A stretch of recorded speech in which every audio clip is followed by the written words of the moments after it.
this seminar. And I also welcome all the participants from different fields and different parts of India. So let's start with the topic, not wasting much time. I hope the recording is on, Nitesh.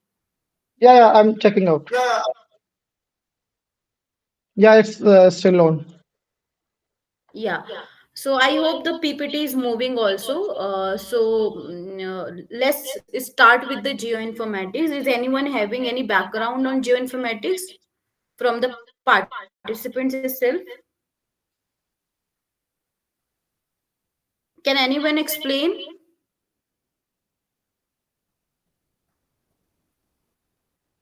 Hello. The participants, please show your interest.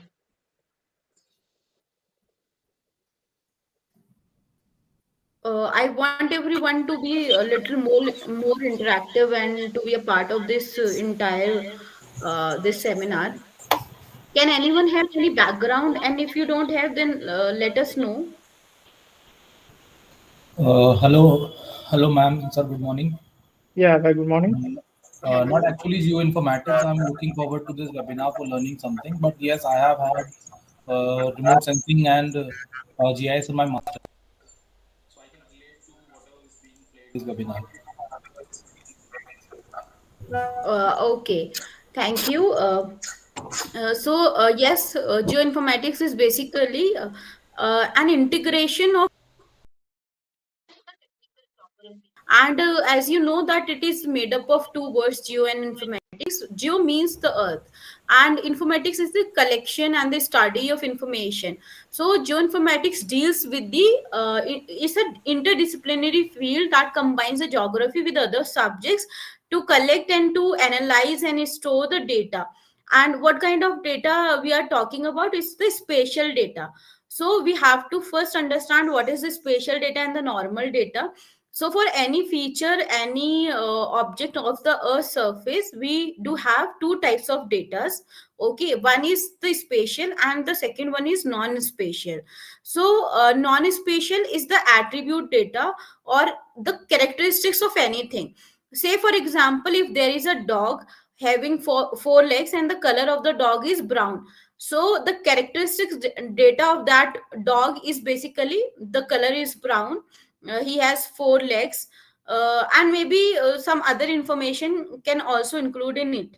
But the spatial data is the location of the dog, wherein the exact the position of that dog on the earth surface. So spatial data is actually the information of anything with respect to the earth surface with respect to its exact location. So this is the clear cut distinction between spatial and non-spatial data, and we don't need to confuse about it. So any data which has the location information becomes the spatial data. I think it is clear to all. Yes, ma'am. We can go ahead. Say yes or no. Yes, ma'am. Okay. Let's proceed further. Then this geoinformatics have different branches or the fields in it. So we have this geographic information system, GIS.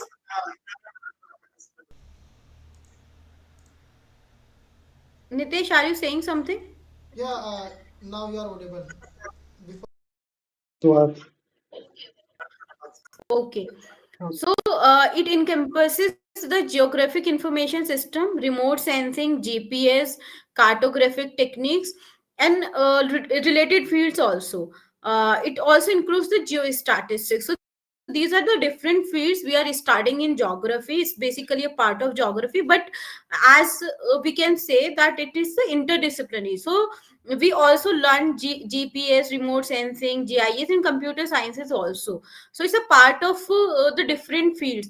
So let's learn what is geographic information system, remote sensing, GPS, and other techniques. So first we discuss about remote sensing. So remote sensing is basically the process of obtaining information from being in contact with the object. So remote sensing actually में क्या है कि एक ऐसा तरीका है where इन जहां पे हम अर्थ की इंफॉर्मेशन को उस अर्थ की पोजीशन पे या उस चीज पे जाए बगैर हम उसकी जब इंफॉर्मेशन लेते हैं, तब हम उसको रिमोट सेंसिंग के फील्ड में इंक्लूड करते हैं, ठीक है।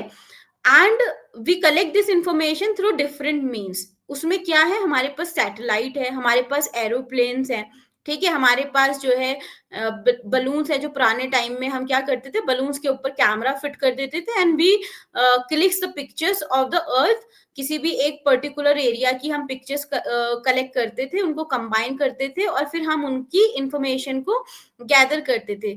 इन द सिमिलर वे, जब हम एरोप्लेन के ऊपर कोई कैमरा फिट करते हैं, कोई सेंसर फिट करते हैं और वो इंफॉर्मेशन अर्थ की कलेक्ट करता है, तो हम उसको एरियल फोटोग्राफी में इंक्लूड करते हैं। सिमिलर वे में हमारे पास सैटेलाइट है। सैटेलाइट आपको पता है स्पेस में जो है डिफरेंट डिफरेंट कंट्रीज ने, यूएस ने, इंडिया ने, जापान, फ्रांस, इन सब ने भेजी हुई हैं अपने कंट्रीज की। हमारे यहाँ पे इसरो इस काम को मैनेज करता है।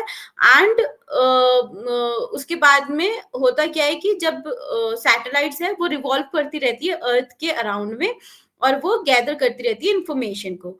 तो रिमोट सेंसिंग इज बेसिकली एक प्रोसेस है to obtain the information about an object or phenomena on the earth surface. लेकिन हम उसमें उस अर्थ सरफेस के ऊपर ना तो खड़े हैं ना उसको टच कर रहे हैं, हम उसके without being in physical contact हम इंफॉर्मेशन को गैदर करते हैं। अब जो भी इंफॉर्मेशन हमें रिमोट सेंसिंग के थ्रू मिलती है, जो भी डेटा हमें रिमोट सेंसिंग के थ्रू मिलता है, फिर हमें एक और चीज की जरूरत पड़ती है कि हम उस डेटा को कहाँ रखेंगे, कहाँ पे हम उसको डिस्प्ले करेंगे, कहाँ पे हम उसको देख के पढ़ेंगे। तो इसलिए हमारे पास एक और फील्ड इमर्ज हुआ ज्योग्राफी के अंदर, that is the geographic information system. So I think someone is asking, is raising a hand. Yeah. Abhinav, good. Yes, please. No, no, I think we received a technical issue message on our group, so I was asking whether it is okay or not. I think there is a network problem. Maybe my voice is not audible clearly. No, Maybe. it's I'm audible not to sure. me. It's totally audible to me. It's all right. It's audible. Yes, yes, And is the we are on the second slides of the PPT. yes, yes. We are on components of the Okay. information. Yes, yes. Okay. Okay. Thank you. Then this second, that is the geographic information system, is as let's understand this with this slide. So GIS is comprised of the three words GIS, which means geographic. Then I is for information, and S is system. So geographic means we are dealing with the position or the location of any feature or the data pertaining to the Earth surface. The information is the details about the information of that particular feature or anything.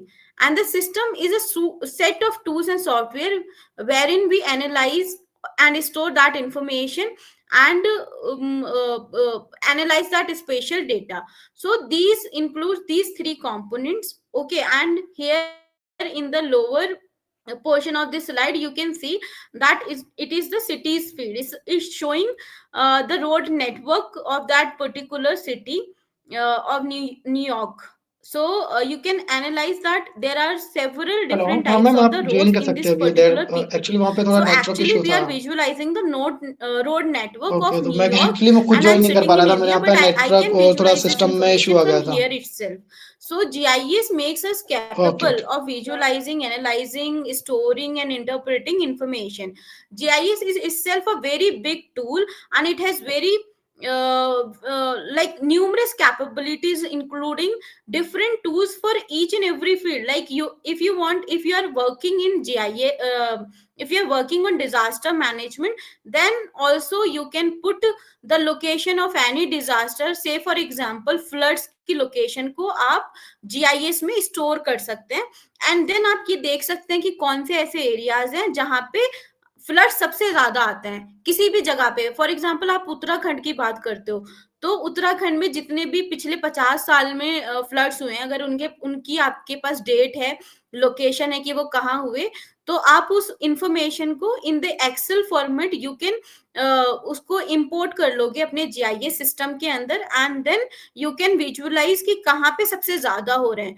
तो it gives us the spatial information of the floods in Uttarakhand. Similarly हम किसी भी और चीज, अगर हमें climate का data देखना है, हमें क्लाइमेट वेरिएशन स्टडी करनी है, then also we can utilize GIS.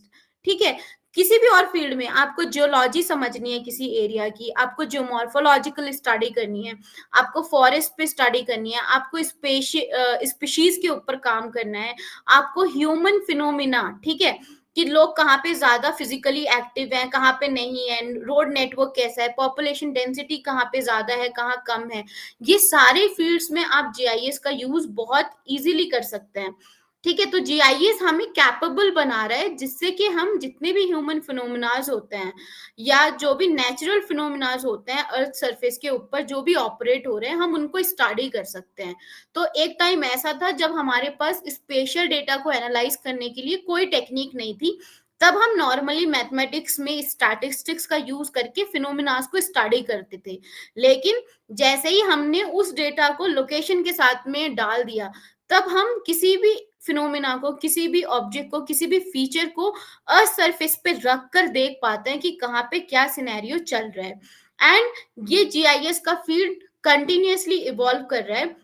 अभी आपने सुना होगा आर्टिफिशियल इंटेलिजेंस की बात सुनते हैं आप, बिग डेटा एनालिटिक्स की बात करते हैं, वो सब क्या है, वो सब आने वाले टाइम में ऐसा है कि जीआईएस जो है और इजी हो रहा है। ठीक है, हमें सिंपल एक एल्गोरिथम फिट करना होता है और जो भी हमारा पर्पस ऑफ स्टडी होता है, अगर हमें देखना है कहाँ फ्लड हो रहे हैं, कहाँ लैंडस्लाइड हो रहा है, पिछले 10 साल में land use land cover change कितना हुआ है, वो सब हम इजीली देख सकते हैं। तो जीआईएस के अंदर पाइथन प्रोग्रामिंग के वजह से हम एआई टूल्स का भी यूज कर पाते हैं। ठीक है, और एआई के कुछ अलग सॉफ्टवेयर होते हैं जिसपे हम जीआईएस को इंटीग्रेट करके कोई भी फिनोमिना को स्टडी कर सकते हैं। तो जीआईएस बेसिकली यही है। अब हम थोड़ा देखते हैं कि जीआईएस को हम थोड़ा सा वर्ल्ड के कॉन्टेक्स्ट में कैसे डिस्क्राइब करेंगे। तो सपोज अभी जो हमारा इंस्टीट्यूशन है जियो कैटलॉग, जो नितेश जी का इंस्टीट्यूशन है, उसमें उसकी लोकेशन को यहाँ पे हमने डाला हुआ है अर्थ सरफेस पे। तो आप देखो ये इसका स्पेशल डेटा है, this is the location 27 degree 0 minutes 1.86 seconds north में ये स्थित है, और 75 degree 54 seconds minutes 14.18 seconds east में ये लोकेटेड है। तो अर्थ जहां पे आपको लेके जा रही है, this is the actual location of the institution. तो this is the spatial data of this institution, ये एक फीचर है। एंड इसकी जो एट्रीब्यूट इंफॉर्मेशन होती है या जिसको हम नॉन स्पेशल डेटा बोल रहे हैं, वो इसका है, इसका नाम हम देख सकते हैं जियो कैटलॉग है। इसकी टाइप ऑफ बिल्डिंग एक एजुकेशनल इंस्टीट्यूशन है, डिस्ट्रिक्ट ये जयपुर में है और राजस्थान में ये लोकेटेड है। So this is how we study any particular object or feature using इस attribute data and spatial data. तो पहले हमारे पास एट्रीब्यूट डेटा होता था और हम उसको बड़े बड़े मैथमेटिकल एल्गोरिथम्स के through easy information on the earth surface. Now let's come to the components of GIS. तो जब हम GIS पे काम करते हैं तो हमें कुछ चीजें चाहिए होती हैं, without that we can't study anything. ठीक है, तो हमारे पास एक हार्डवेयर होना चाहिए, यानी हमारे पास एक कंप्यूटर सिस्टम हो या लैपटॉप हो, एक मशीन होनी चाहिए, और उसकी भी कुछ एक स्पेशलाइजेशन होती है कि हमें जो है प्रोसेसर है वो एक अच्छा चाहिए, क्योंकि हम बहुत हैवी डेटा के साथ में डील करते हैं। एंड ये हैवी डेटा क्या है, ये बेसिकली है सैटेलाइट इमेजेस या फिर एरियल फोटोज, या हम अपना भी अगर कोई डेटा क्रिएट करते हैं वो भी काफी हैवी हो जाता है, जीबीज में टीबीज में होता है। तो हमें एक अच्छा हार्डवेयर चाहिए होगा जिसपे हम इस डेटा को स्टोर कर सकते हैं और उसको रिट्रीव करके उसको एनालाइज कर सकते हैं। देन ऑब्वियसली हमें जो है सॉफ्टवेयर भी चाहिए। अब ये सॉफ्टवेयर क्या है, बेसिकली जीआईएस के लिए जैसे आप देखोगे arc GIS is one type of software जिसको हम ज्योग्राफी में ज्यादा यूज करते हैं। बट अभी ऑटो कैड है, वो उसको सिविल इंजीनियर्स यूज करते हैं, उसमें भी आप स्पेशल डेटा को एनालाइज करते हो। ठीक है, इसके अलावा आपके पास और है, जैसे आर हो गया, पाइथन हो गया। ठीक है, ये सब भी ऐसे सॉफ्टवेयर हैं जिन पे आप स्पेशल डेटा को एनालाइज करते हो। तो you need some kind of software also. And third is कि डेटा, ऑब्वियसली डेटा आपको चाहिए, विदाउट डेटा आप कोई काम ही नहीं कर सकते। तो if you want to analyze the location of landslide, तो आपको लैंडस्लाइड की लोकेशन डालनी पड़ेगी। ठीक है, अगर आपको इंडिया में ये देखना है कि किस स्टेट में पॉपुलेशन ज्यादा है और किस में कम है, पॉपुलेशन डेंसिटी, तो आपको number of people her state के चाहिए होगा। तो ये डेटा होता है, और आपको शेप फाइल भी चाहिए हर स्टेट की, यानी कि बाउंड्री चाहिए। ठीक है, तो ये दो डेटा होंगे, then you can analyze the density of the population in India state wise. तो उसके बाद में आपको कोई मेथड भी अप्लाई करना होगा, जैसे कि अब हमें डेंसिटी कैलकुलेट करनी है, तो डेंसिटी कैसे कैलकुलेट करेंगे, there there is some sort of algorithm जो उसके पीछे काम करेगा। ठीक है, तो जैसे के मीन क्लस्टरिंग हो गई, ये एक टाइप का मेथड है। ठीक है, और भी बहुत सारे मेथड है। आप सपोज कोई चीज है, आप मीन भी निकाल सकते हो। ठीक है, आप स्टैंडर्ड डेविएशन भी आप जो है निकाल सकते हो स्पेशली। तो आप जब स्पेशल रिलेशनशिप किसी भी चीज का देखोगे, तो वहां पे आप जो है स्टैंडर्ड डेविएशन या फिर मीन के थ्रू आप देख सकते हो। ठीक है, तो ये सारी चीजें हैं, ये आपको मेथड ऑब्वियसली आपको चाहिए होगा। Without any method you can't analyse anything. और आप अपने मेथड्स भी क्रिएट कर सकते हो। एंड अल्टीमेटली पीपल चाहिए, जो डेटा एनालाइज करेगा वो भी कोई इंसान नहीं करेगा, और जिसको हम इस पूरे एनालिसिस का आउटपुट देंगे, that is also for the people. So people is the users and और the last step of this basically the entire process, कि वो एक लास्ट एंड होती है जिसमें यूजर्स को डेटा मिल रहा है। और ये हम करते क्यों हैं, क्योंकि हमें सोसाइटी को की जितनी भी प्रॉब्लम्स है उनको हमें कंटिन्यूअसली स्टडी करना है, और उनके लिए कोई ना कोई सोल्यूशन देना है। So this is the main thing जिसके पीछे हम ये सारी टेक्नोलॉजीज को डेवलप कर रहे हैं और जिस पे काम कर रहे हैं। तो अभी जैसे कोविड आया था, तो कोविड के लिए भी हम, कोविड क्या था, एक प्रॉब्लम था हमारे लिए, और हमें उसके लिए सोल्यूशन चाहिए था, जिसके लिए हमने मेडिसिन क्रिएट करी। ठीक है, तो सेम वे में सोसाइटी के अंदर डिफरेंट डिफरेंट प्रॉब्लम्स होती हैं, हमें उनको स्टडी करना पड़ता है, और फिर हमें उनके लिए कोई सोल्यूशन देना पड़ता है। तो इसी के इसमें चलते हैं। तो जब हमने रिमोट सेंसिंग की बात करी थी, तो मैंने बताया था कि रिमोट सेंसिंग एक प्रोसेस होता है जिससे हम इंफॉर्मेशन को कलेक्ट कर रहे हैं फ्रॉम द अर्थ सर्फेस, लेकिन हम उसको अर्थ को टच नहीं कर रहे, हम उसके फिजिकल कांटेक्ट में नहीं है। तो आप नीचे देख सकते हो, दो एनिमेशन चल रहा है। ठीक है, तो एक एरोप्लेन से दिखा रहे हैं और एक सैटेलाइट से दिखा रहे हैं। This is how the satellite and aeroplane collects the information of the earth surface. ठीक है, ये ऐसा नहीं होता कि एक दिन में आप कर लोगे, या ये हमारे बस की चीज नहीं है एक सिंगल स्टूडेंट या किसी एक फैकल्टी या किसी एक सिंगल पर्सन की। लेकिन हाँ, इसको गवर्नमेंट कराते हैं, बट ये डेटा फ्रीली अवेलेबल होता है फॉर आवर यूज। ठीक है, तो अगर आपको उत्तराखंड में चाहिए, जयपुर में चाहिए, कि कहीं का भी डेटा चाहिए, तो you can ask the government also, and you can also avail the freely available data, जैसे कि यूएसजीएस पे अवेलेबल है। ठीक है, भुवन पोर्टल पे अवेलेबल है। So there are multiple portals wherein you can utilise the data free of cost. ठीक है, ये डिपेंड करेगा आपको किस टाइप का डेटा कहाँ से लेना है। तो these are the two examples. अगर मैं इसमें इसके अलावा भी बात करती हूँ, तो अभी आपको पता होगा there is one other technique of collecting data, वो है drone.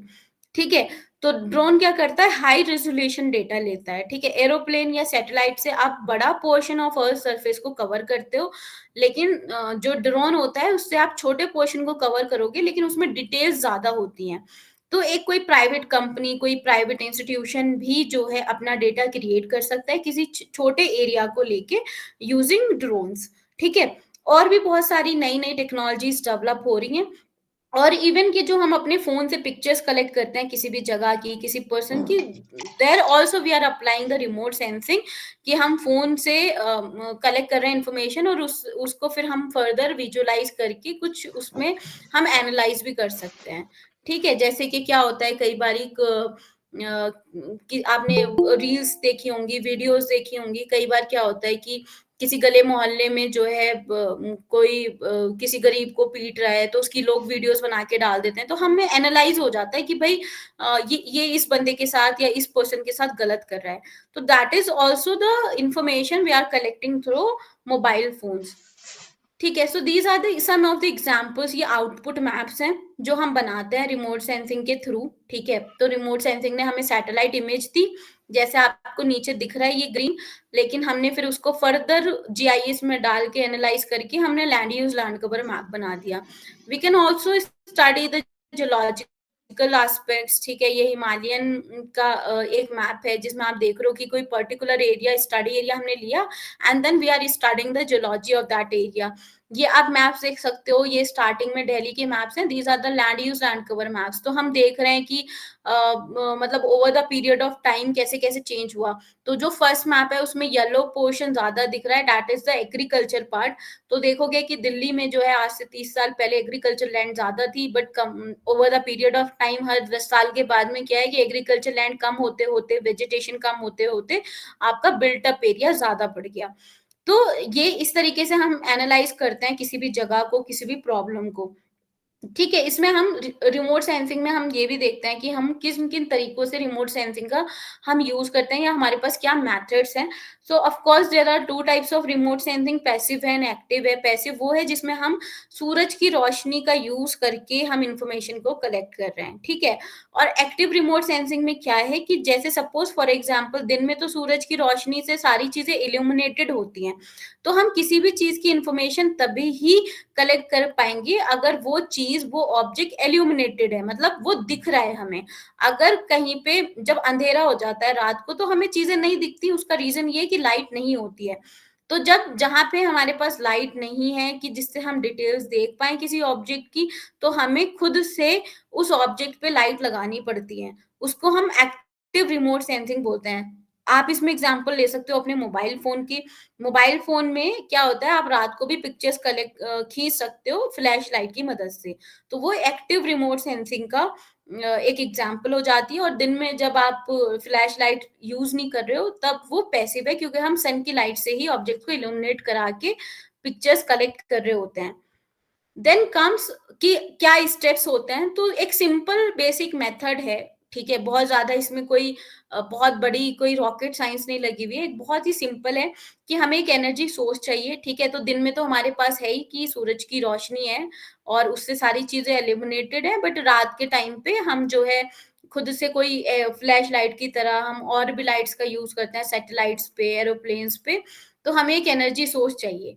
Then second is the radiation and the atmosphere. तो एटमॉस्फेयर तो होगा जिससे जो लाइट एनर्जी वेव्स हैं वो ट्रैवल करते करते जो है कहाँ पे जाएंगी, किसी ऑब्जेक्ट को एल्यूमिनेट करेंगी। ठीक है, देन उसके बाद में जब एनर्जी वेव्स उस ऑब्जेक्ट से टकराती हैं और फिर रिफ्लेक्ट होती हैं, तो उन्हीं एनर्जी वेव्स को हमारा जो सेंसर होता है, जो सेंसर होता है वो या तो एरोप्लेन पे है या आपके सैटेलाइट पे है, ड्रोन पे है, वो उसको कैप्चर करता है।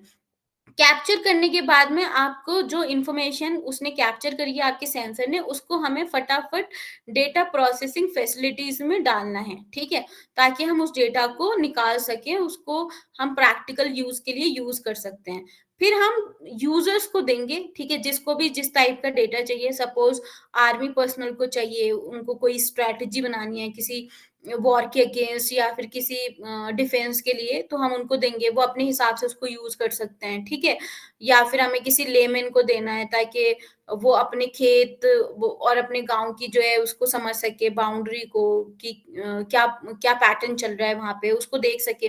तो यूजर्स कुछ भी हो सकते हैं, स्टूडेंट्स हो सकते हैं, उस स्टूडेंट को अपना कोई प्रोजेक्ट करना है तो उसके लिए उनको डेटा चाहिए, या अकेडमिशियंस होते हैं जो डिफरेंट डिफरेंट प्रॉब्लम्स पे और फील्ड्स में काम कर रहे होते हैं। तो दिस इज द सिंपल ये प्रोसेस है रिमोट सेंसिंग का। एंड देन अब हम देखते हैं कि हमारी एप्लीकेशंस कहाँ कहाँ होती है जियो इन्फॉर्मेटिक्स की। ठीक है, जब हम जियो इन्फॉर्मेटिक्स बात कर रहे हैं तो आपको ध्यान में रखना है that we have this GIS, remote sensing, GPS and all other related fields. So application जो है डिफरेंट फील्ड्स में है। सबसे ज्यादा तो कंप्यूटर साइंस एंड ज्योग्राफी, लेकिन ज्योग्राफी भी कौन सा वाला, टेक्निकल ज्योग्राफी। ठीक है, उसमें ज्योग्राफी में आप देखो कि जितने भी ज्योग्राफी में आप स्पेशल पैटर्न्स एंड रिलेशनशिप्स पढ़ते हो, चाहे वो ह्यूमन से रिलेटेड हो, चाहे वो नेचुरल फीचर्स या प्रोसेसेस की हम बात करें, से फॉर एग्जांपल हमें ये देखना है कि कैसे जो है पॉपुलेशन, मतलब दिल्ली के अंदर क्या पॉपुलेशन डेमोग्राफी है, ठीक है, कितने मेल्स हैं, कितने फीमेल्स हैं, कहाँ पे ज्यादा पॉपुलेटेड एरियाज हैं, कहाँ कम है, ठीक है, ये सब देखना है। हम ये ज्योग्राफी में बहुत इजीली जियो इन्फॉर्मेटिक्स का यूज कर सकते हैं। सेकंड है कि जैसे सपोज हमें दिल्ली के अंदर एयर पोल्यूशन को एनालाइज करना, that is the environmental process, तो हम उसको भी देख सकते हैं। हम जितने भी हमारे पास सेंसर्स हैं दिल्ली में लगे हुए जो पोल्यूशन को रिकॉर्ड कर रहे हैं, हमें वहां से एक्सेल में डेटा लेना है, जीआईएस में डालना है और फिर उसको देखना है, और रिमोट सेंसिंग से सैटेलाइट इमेजेस भी लेके हम डेटा को देख सकते हैं। Good morning. देन जियोलॉजी है हमारे पास, ठीक है, जियोलॉजी के अंदर भी आपके कोई मतलब कोई लिमिटेशंस नहीं है जहां पे आप जीआईएस का यूज ना कर सकते हो। आपको कोई जियोलॉजिकल प्रोसेस समझना है, आपको ये देखना है कहाँ पे फॉल्ट लाइन है, ठीक है, कहाँ पे ज्यादा प्रेशर एनर्जी डेवलप हो रही है हिमालयाज के अंदर, किसी पर्टिकुलर स्टेट के अंदर, वो आप स्टडी कर सकते हैं। आप मिनरल रिसोर्सेज को भी एक्सप्लोर कर सकते हैं। जो हमारे पास हाइपर स्पेक्ट्रल डेटा होता है जिसमें हम 100 से ज्यादा सेंसर्स, 100 या 100 से ज्यादा सेंसर्स का यूज करते हैं, उनके थ्रू हम मिनरल रिसोर्सेज को आइडेंटिफाई कर सकते हैं। उसके बाद इन्वायरमेंटल साइंसेस का मैंने आपको बताया, एयर पोल्यूशन हो गया, कोई भी है, कोई भी फिनोमिना है, आप वो स्टडी इजीली कर सकते हो। एग्रीकल्चर में हमें देखना है कहाँ पे कौन सी क्रॉप है, ठीक है, या फिर क्रॉप की कैसी ग्रोथ हो रही है, ठीक है, ये सब चीजें हैं, ये सब भी हम एग्रीकल्चर में स्टडी करते हैं। जो यील्ड होती है, यानी कितना पर हेक्टेयर कितनी बुआई होगी और उससे कितना हमें आउटपुट मिलेगा धान की खेती से, वो भी हम इसमें मॉनिटर कर सकते हैं। और अब एक नई और चीज है कि हमारे पास डेटा ड्रिवन एग्रीकल्चर की हम बात कर रहे हैं, स्मार्ट एग्रीकल्चर की बात कर रहे हैं, जिसमें हम सेंसर्स लगाते हैं और सेंसर्स लगा के हम खेतों में किसी भी पर्टिकुलर क्रॉप के अंदर क्या बीमारी हो रही है, उसका डेटा हम सेंसर से कलेक्ट करके जीआईएस में डाल सकते हैं और उसको फर्दर एनालाइज कर सकते हैं, ठीक है, जिससे क्या होगा कि किसानों के लिए वो एक हेल्प हो जाएगी कि हम किसानों को बता दें कि आपकी खेती में या आपके इस खेत में ये बीमारी लगी हुई है, जिसके हिसाब से फिर वो किसान अपनी फर्दर डिसीजन मेकिंग कर सकता है। और गवर्नमेंट ऑफ इंडिया जो है, बहुत सारी प्राइवेट कंपनीज भी हैं और गवर्नमेंट ऑफ इंडिया के प्रोग्राम्स हैं जो किसानों के एप्स बनाए हुए हैं, वो डायरेक्टली वो इंफॉर्मेशन शेयर करते रहते हैं। अर्बन प्लानिंग हो गई, जूलॉजी है, फिजिक्स है, हर जगह आप जो है रिमोट सेंसिंग एंड जीआईएस का यूज करते हैं। ठीक है, थोड़ा हम एग्जाम्पल देखते हैं कि कैसे हमने कभी काम किया है। ये तो हमारा अपना ही काम है जो land use land cover mapping का है, और लोगों की भी हमने एग्जाम्पल्स ली हुई है। तो ये एक एक एग्जाम्पल है जयपुर सिटी की। तो यहाँ पे क्या किया हमने, जो है सैटेलाइट से डेटा लिया, ये प्राइमरी डेटा सैटेलाइट से डेटा है। Primary and secondary data sources के बारे में आपको पता होगा। प्राइमरी डेटा होता है कि जो हम खुद से कलेक्ट करते हैं, ठीक है, तो सैटेलाइट के थ्रू हुआ है तो प्राइमरी डेटा है। तो ये जो है ये जयपुर सिटी की एक सैटेलाइट इमेज थी। फिर हमने इससे एक land use land cover map बनाया 2000 में, 2010 में और फिर 2020 में। तो आप देख रहे हो कि 2000 में तो बहुत ग्रीनरी थी, 2010 में फिर ग्रीनरी कम हो गई, मतलब वेजिटेशन कम हो गई, और 2020 में आते आते बिल्टअप ज्यादा दिख रहा है आपको, रेड कलर का पोर्शन, ठीक है, और एक नीचे रोड भी दिख रहा है आपको ना, रिंग रोड, ठीक है। इसके बाद हमने क्या करा, हमने बेस्ड ऑन दीज 2010 के डेटा की बेसिस पे हमने फर्दर 2020 का, 2030, 2040 और 2050 के लिए जयपुर सिटी का हमने land use land cover map को प्रिडिक्ट किया, ठीक है। तो आप देख पा रहे हो कि 2020 में मोर और लेस जो ये ए फिगर है, आई थिंक सबको विजिबल है। Yes, ma'am, it's visible. ठीक है, तो जो ए है, जो इमेज ए है वो 2020 की प्रेडिक्टेड इमेज है। और ये जो 2020 की ये जो नीचे इमेज है आप देख रहे हो, जो इसमें जो पहले मैंने दिखाई थी, तो अगर हम इन दोनों को कंपेयर करते हैं तो हमें दिख रहा है कि जो हमारा एक्चुअल मैप था 2020 का और जो प्रेडिक्टेड मैप था 2020 का, वो मोर और लेस 90% सेम है, ठीक है। तो यानी हमें हेल्प करता है रिमोट सेंसिंग एंड जीआईएस कि हम फर्दर फ्यूचर के प्रिडिक्शंस भी दे सकते हैं। सिमिलर वे में हमने 2030 में 2040 और 50 के भी प्रिडिक्ट किए हुए हैं। जब 2030 आ जाएगा तब हम उस साल का डेटा लेके एक मैप बना सकते हैं और फिर हम इसको कंपेयर कर सकते हैं और ये देख सकते हैं कि हमारा जो प्रिडिक्शन था या प्रोजेक्शन था वो कितना मतलब वैलिडेटेड है, उसकी एक्यूरेसी असेसमेंट कितना है। तो इस स्टडी में भी आई थिंक मोर देन 86% जो है एक्यूरेसी थी, यानी अराउंड 90% जो है दोनों मैप्स प्रिडिक्टेड एंड जो एक्चुअल मैप थे वो सेम थे। ठीक है, इसी वे में ये तो एक सिंपल, एक बहुत ही बेसिक एंड सिंपल एग्जांपल है land use land cover mapping की। बट लोग रीजनल लेवल पे भी स्टडी करते हैं और पूरे वर्ल्ड के मैप्स भी बनाते हैं, तब हमें पता चलता है कि पूरे दुनिया में क्या सिनेरियो चल रहा है, कहाँ पे बिल्टअप बढ़ रहा है, कहाँ पे कम हो रहा है। ठीक है, इसके बाद में हम क्लाइमेट एंड वेदर स्टडीज भी हमारे लिए बहुत आसान हो गया है यूजिंग जियो इन्फॉर्मेटिक्स टेक्निक्स। ठीक है, आप यहाँ देख रहे हो तो हम ये देखते हैं जैसे जब भी साइक्लोन आता है इंडिया के अंदर तो पहले से ही इंडियन मेट्रोलॉजिकल डिपार्टमेंट हमें बता देता है कि देर इज अप्रोचिंग साइक्लोन, की वो कहाँ पे आके टकराएगा, कितने दिन में वो बंगाल पहुंचेगा, फिर बंगाल से जो है कहाँ उड़ीसा की तरफ डायरेक्शन है कि ऊपर की तरफ डायरेक्शन है, कहाँ जाके वो डिके होगा। फिर गवर्नमेंट उसके हिसाब से अपनी डिसीजन मेकिंग भी करती है कि भाई इतने स्क्वायर किलोमीटर का एरिया को ज्यादा खतरा है तो वहां के लोगों को इवैक्यूएट करा दें। ठीक है, एक एग्जांपल है इसकी, जब 1999 में सुपर साइक्लोन हुआ था उड़ीसा में, तो तब हमारे पास इतनी कैपेबिलिटी नहीं थी, तो अराउंड 10 लाख लोग उसमें मर गए थे। तो उसी को चलाते हुए कि आगे से फ्यूचर में ऐसा लाइफ लॉस ना हो, तो गवर्नमेंट ने इस पे और काम किया, हमने जो इन्फॉर्मेटिक्स एप्लीकेशन को और ज्यादा डेवलप करा and now we have the monitoring station Indian Ocean के अंदर, जिसकी बेसिस पे हम प्रेडिक्ट कर पाते हैं कि कोई भी अप्रोचिंग साइक्लोन किस डायरेक्शन में किस स्पीड में मूव करेगा और कब इंडियन कोस्टल पे वो स्ट्राइक करेगा।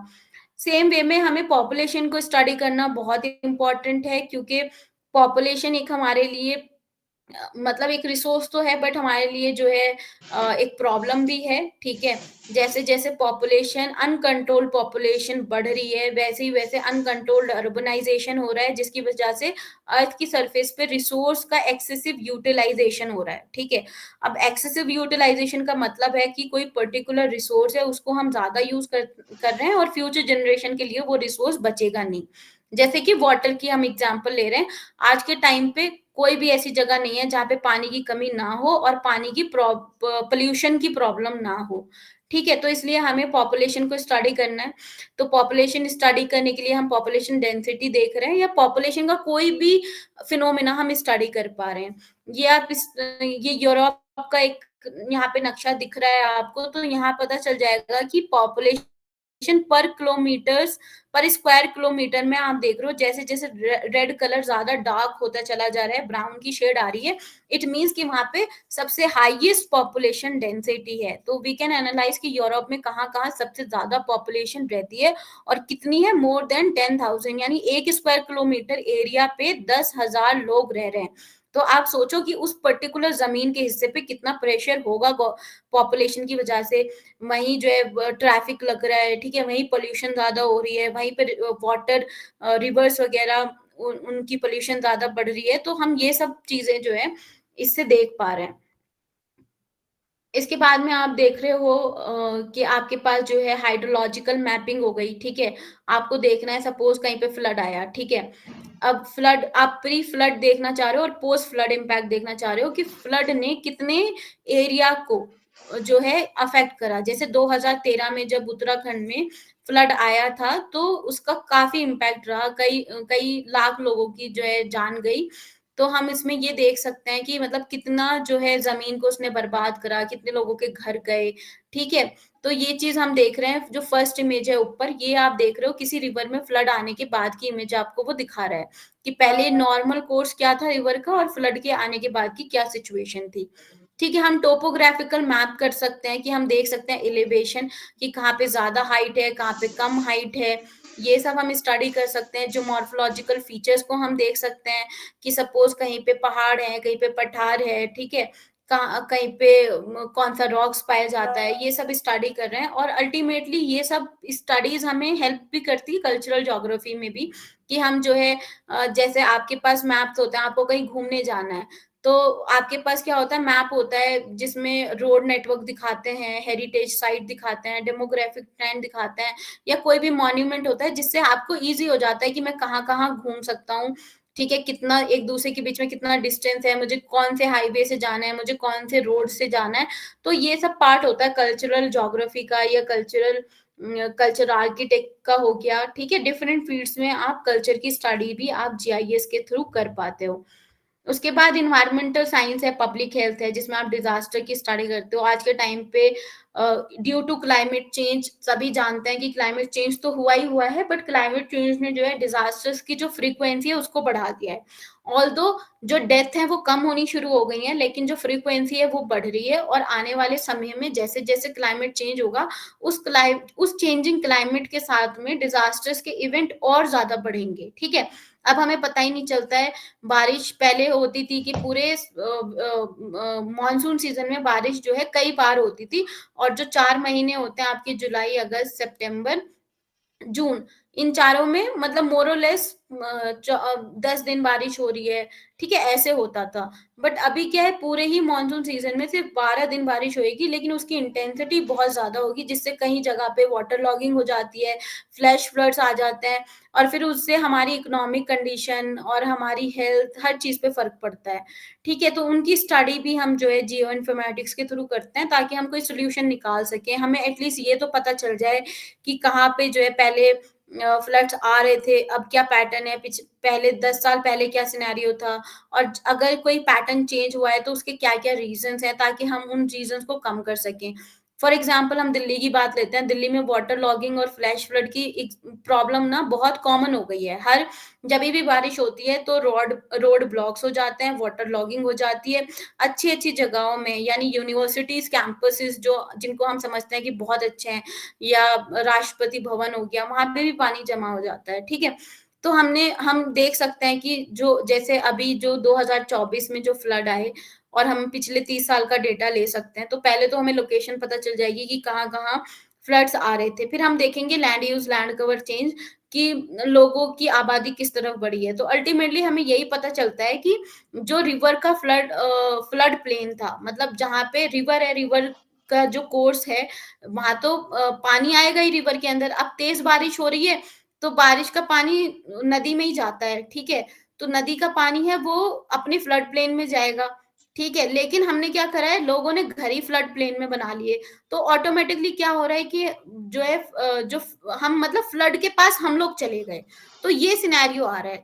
तो अब इसका समाधान क्या होगा कि गवर्नमेंट जो है ये बोले कि जो नदी के किनारे हैं, जो फ्लड प्लेन है नदी का, उसको हम बचा सकते हैं, हम उन लोगों को जो वहां पे रह रहे हैं उनको कहीं दूसरी जगह पे बसाया जा सकता है, ठीक है।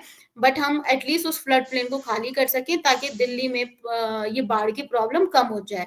तो एक ये सिंपल सिनेरियो मैं बता रही थी दिल्ली के एस्पेक्ट में। इसके बाद हम देख रहे हैं कि हमारे पास एग्रीकल्चर का, मैंने आप लोगों को बता दिया कि बहुत सारी चीजें एग्रीकल्चर में, बस एक ये चीज होती है कि हम डायरेक्टली सैटेलाइट का जो डेटा होता है वो बहुत ज्यादा हाई रेजोल्यूशन नहीं होता, जबकि हमें एक एक पेड़ को हमें एनालाइज करना पड़ता है एग्रीकल्चर के अंदर। तो अब हम क्या करते हैं, हमारे पास सेंसर्स टेक्नोलॉजी है, तो सेंसर्स को हम सैटेलाइट डेटा के साथ इंटीग्रेट करके हम बहुत इजीली एग्रीकल्चर की स्टडी कर पा रहे हैं, हाँ चाहे वो सुन। पेस्ट एंड हाँ, डिसीज तुम 10 मिनट मॉनिटरिंग में हो, ज्वाइन कर लो। चाहे वो क्रॉप सुटेबिलिटी एनालिसिस हो, कुछ भी हो, हम ओके। ये सारी चीजें कर पा रहे हैं। अर्बन प्लानिंग तो एक बहुत ही मेजर फील्ड है जिसमें हम जीआईएस एंड जियो इन्फॉर्मेटिक्स का यूज कर रहे हैं, क्योंकि सबसे बड़ी प्रॉब्लम एंड सबसे बड़ी रिसोर्स मैनेजमेंट का जो टॉपिक है, that is the urban areas, urban planning. पहले क्या होता था इंडिया में, आपको पता ही है, एग्रीकल्चर इकोनॉमी है, एंड एक टाइम था कि जब 100% पॉपुलेशन इंडिया की जो है एग्रीकल्चर में इन्वॉल्व थी। धीरे धीरे लोग जो है लोगों ने शहर बसाने शुरू करे, फिर शहर बने, और आज का टाइम ये है कि 35% पॉपुलेशन इंडिया की जो है वो शहरों में रहती है, यानी कि मोर और लेस 65% पॉपुलेशन अभी भी गांवों में रहती है। लेकिन जो ये 35% पॉपुलेशन जो शहरों में रह रही है, अगले आने वाले 30 सालों में ये प्रोजेक्ट किया जाता है कि 70% पॉपुलेशन इंडिया की शहरों की तरफ चली जाएगी। अब हम शहर की एग्जाम्पल लेते हैं, हम दिल्ली की एग्जाम्पल ले रहे हैं। तो दिल्ली में हम देख रहे हैं आए दिन ट्रैफिक तो है ही, कि आप कहीं पे भी निकल जाओ आधा 1 घंटा आपको ट्रैफिक में फंसना है, ठीक है। तो ये प्रॉब्लम क्या है, ये अर्बन स्टडीज की प्रॉब्लम है, जिसको हमें स्टडी करना है कि भाई क्यों इतना ट्रैफिक हो रहा है, ठीक है। पॉपुलेशन तो बढ़ ही रही है, हर किसी के पास गाड़ी है, पर क्यों ये इतनी प्रॉब्लम हो रही है, हमें फिर कोई एक नया रूट बनाना पड़ेगा। तो हमें ये भी देखना पड़ेगा कि कहाँ से हम हाईवे निकाल सकते हैं, कहाँ हम जो है रोड नेटवर्क नया बना सकते हैं, ताकि यहाँ का प्रॉब्लम को सॉल्व कर पाए। तो ये तो एक एग्जांपल थी। फिर हमने बोला वाटर लॉगिंग वाली प्रॉब्लम हो रही है, तो कहीं पे भी ओपन लैंड बची ही नहीं है, सब कॉन्क्रीटेड हो चुका है, ठीक है। तो बारिश होती है तो पानी जाएगा कहाँ, ना एब्जॉर्ब हो रहा है, ठीक है। नदियों के किनारों पे भी लोगों ने घर बना लिए हैं, ठीक है। तो अब पानी जाएगा कहाँ, तो इसीलिए वाटर लॉगिंग की प्रॉब्लम है, तो इसको स्टडी करना है। तो इस टाइप की आप देखोगे हजारों प्रॉब्लम्स अर्बन एरियाज में आज के टाइम पे है। एक सेकंड प्रॉब्लम है वेस्ट मैनेजमेंट, ठीक है। कूड़ा कूड़ा आप देखोगे सड़कों पे, किनारों पे, हर जगह कूड़ा आपको मिल जाएगा।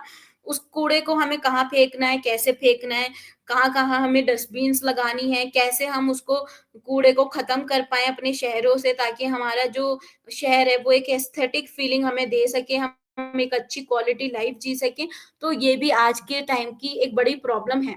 उसके बाद हम देख रहे हैं कि जियोलॉजी जियोमॉर्फोलॉजी में, तो ये जियोमॉर्फोलॉजी एंड जियोलॉजी बेसिकली हम डिजास्टर्स के पर्सपेक्टिव से ज्यादा स्टडी करना चाहते हैं और रिसोर्स के।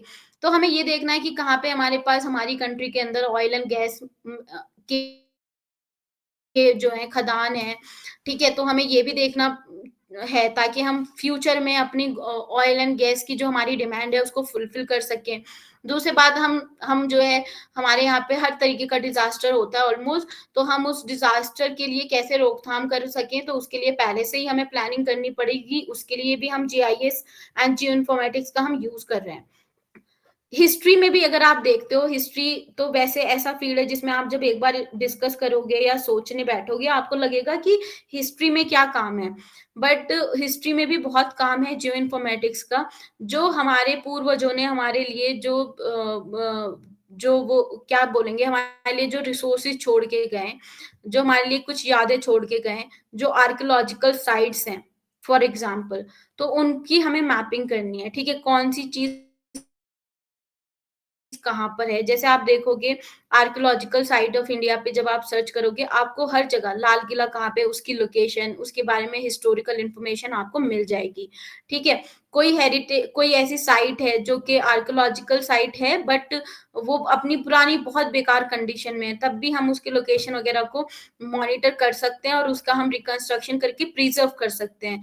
उसके बाद हमारी जो है हेरिटेज प्रिजर्वेशन के लिए बहुत इंपॉर्टेंट है कि हम इसका यूज करें। देन पॉलिटिकल साइंस में भी अभी आप देखोगे जितना भी इंडिया के अंदर इलेक्शन सिस्टम है वो पूरा जीआईएस बेस हो चुका है, ठीक है। इलेक्टोरल की इंफॉर्मेशन, ठीक है, कौन सा वोटर किस कॉन्स्टिट्यूएंसी में है, किस वार्ड में आता है, ठीक है, वो सब जीआईएस सिस्टम पे डाले जा चुके हैं, ताकि किसी भी सपोज दिल्ली में इलेक्शन होना है तो हमें पता चल जाएगा कि कितने वहां पे कितने लोग हैं, कितने वोटर्स हैं, ठीक है। और किस कॉन्स्टिट्यूएंसी में कितने लोग आ रहे हैं, ये सब चीजें हम जो है जीआईएस के थ्रू एनालाइज कर सकते हैं। तो एक पॉलिटिकल साइंस में भी ये फील्ड है। उसके बाद आप साइंस की जो ये जूलॉजी हो गया, ठीक है, चाहे फिजिक्स है, केमिस्ट्री है। अब केमिस्ट्री के अंदर हम देखना चाह रहे हैं कि हमें जो है ग्राउंड वाटर पोल्यूशन को हमें अच्छे से स्टडी करना है। तो ग्राउंड वाटर सैंपल्स हम किसी रिवर से, किसी ट्यूबवेल से हम ले सकते हैं और उसका डेटा हम जो है जीआईएस में डाल सकते हैं, और फिर हम देख सकते हैं कि किन किन स्टेशनों पे, यानी कहाँ कहाँ से हमने कौन कौन से सैंपलों से जो डेटा लिया था, तो किस सैंपल में सबसे ज्यादा पोल्यूशन है, किस में नहीं है, वो सब हम जीआईएस में बहुत इजीली कर सकते हैं, ठीक है।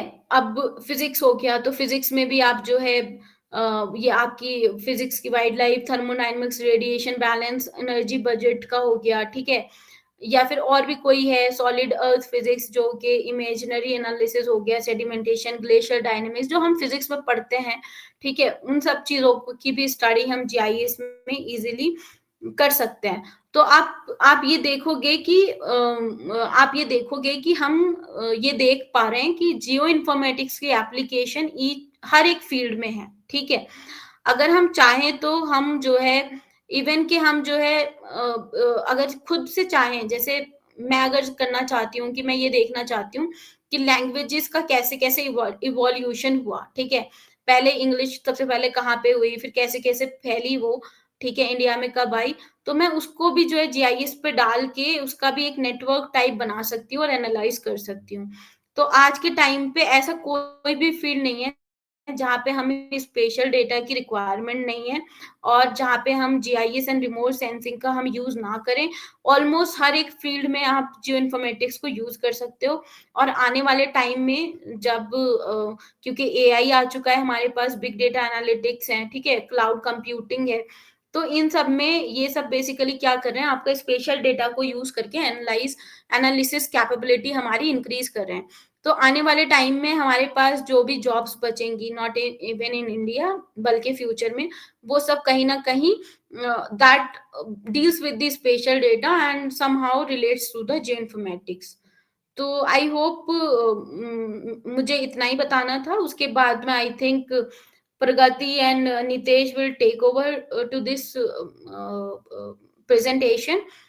तो यहाँ तक अगर किसी का कोई डाउट है या किसी को कुछ समझ में नहीं आया तो they can ask any question.